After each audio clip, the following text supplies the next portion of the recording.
Cloning a $1 billion sales page won't make you $1 billion.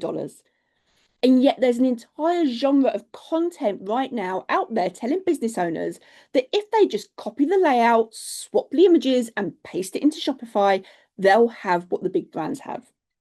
They won't. And in this video, I'm going to tell you exactly why. Because the part nobody is showing you is the part that actually makes the money. Here's the pitch you've probably seen. Find a brand that's doing huge numbers, pull up their highest traffic landing page, feed it into an AI tool. Out the other end comes a near identical page formatted for your product, ready to publish in minutes. And technically, yes, that part works. AI can really replicate that layout.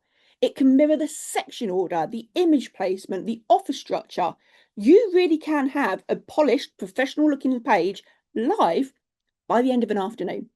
So if that is the case, why aren't thousands of small business owners suddenly making billion-dollar revenue from cloned pages? Because the page isn't what's making the money. The page is the last mile, it's the last step. And if you've ever watched anything work brilliantly for someone else and fall quietly flat for you, this is usually why. So let me reframe what a sales page is, because I think this is where most people get it wrong. A sales page is a vessel. It's the last thing that somebody reads before they decide whether to buy from you. That's it. It's not a sales engine. It's not a marketing strategy. It's not a brand. It's the closing argument at the end of a much longer conversation. So when you clone a page from a brand that's doing huge numbers, what you're actually copying is their closing argument without any of the conversation that came before it. Imagine walking into a courtroom and reading out somebody else's closing statement to a jury that's never heard the case. It doesn't matter how brilliant the words are. That jury hasn't been prepared. They've got no context, no reason to care, no reason to trust you. That's what a cloned sales page is doing when you put it in front of a cold audience that's never heard of you. So if it's not the page making the $1 billion, what is it? Well, let me walk you through what's actually doing the work behind any high-performing sales page, because once you see this, you can't unsee it. The first thing is the audience itself. Big brands aren't sending random strangers to their sales page. They're not creating a sales page and just putting it up on the internet.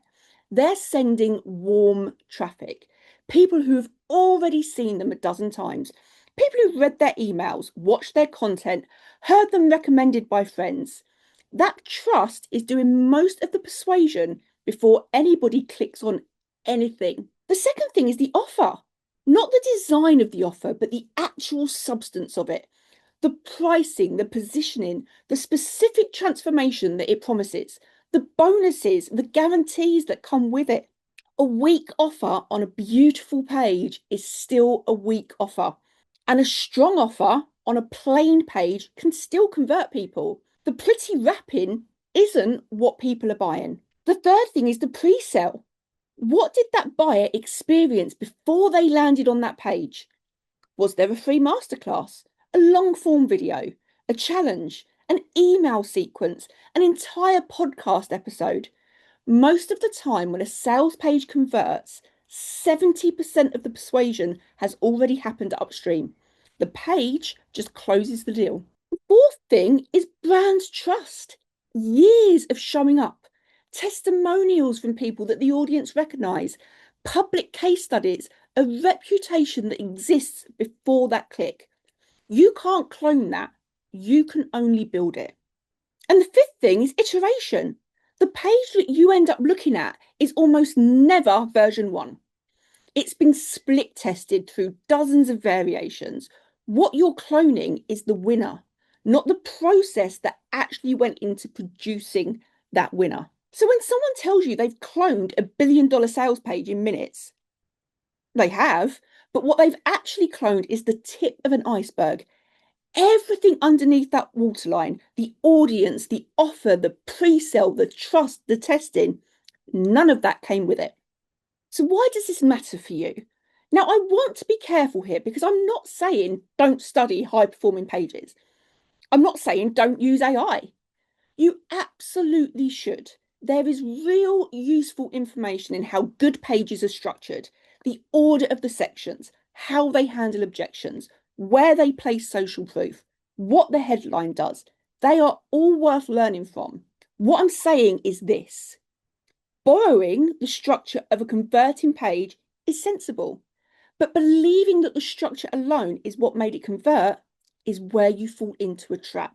And the reason this matters, the reason I'm making a whole video about it, is because I see business owners burning weeks of energy over this, tweaking colours, restructuring sections, rewriting headlines, hoping that if they just get the page right, if they just copy the right sales page format, the sales will come. And meanwhile, the actual problem is that they don't have an audience warm enough to convert, or that their offer isn't quite right, or there's no pre-sale that's sending qualified people to that page in the first place.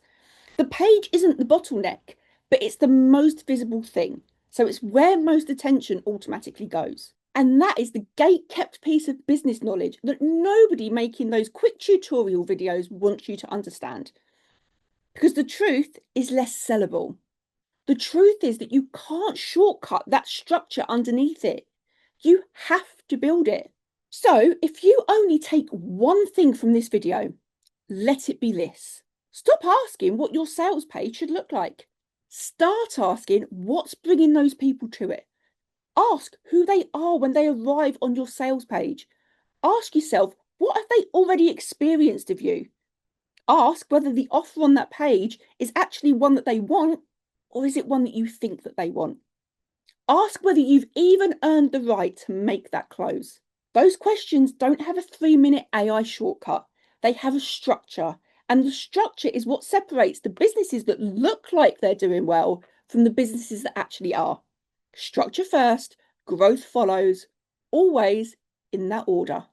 If this is the kind of thing you want more of, that part of business that doesn't get sold to you in 3-minute tutorials, subscribe to the channel.